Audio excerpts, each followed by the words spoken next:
A little bit more meat. Let me show you.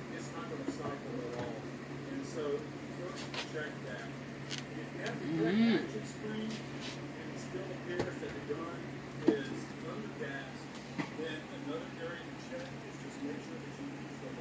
I'm gonna put some cheese on it.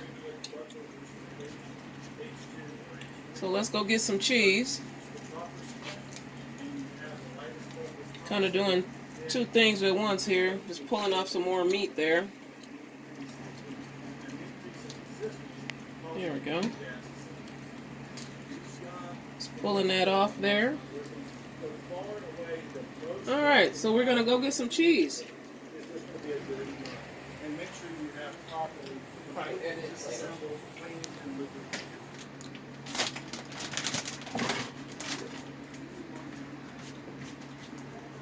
Okay, so now it's time to wrap up the chimichanga. It's been a while since I made these. This one's a little small. We'll put some more meat in it, I guess.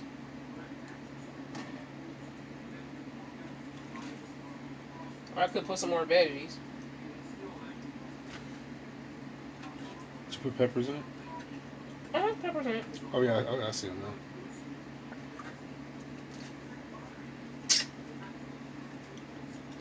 Oh shoot. Why did I do this? It's been a while since I made chungas, so it's gonna be a minute. Okay, there we go. It's been a minute. You fold it one time, fold it on one side,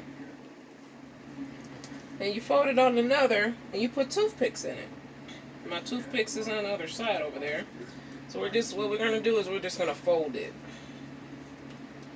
And I'll just put it there. That's a small chunga. Compared to usually the ones I usually make are very big. Sometimes you can be generous with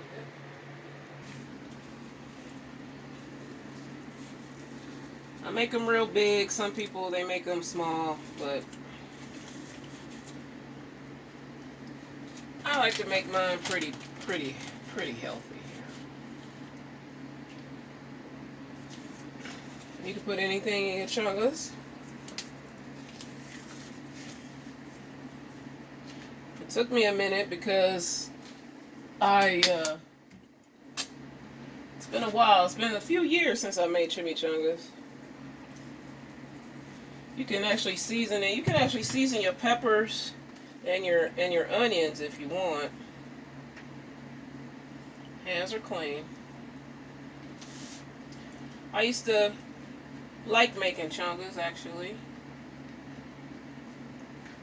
Some people are real particular about things, so what I used to do is hold it like this, put it in there,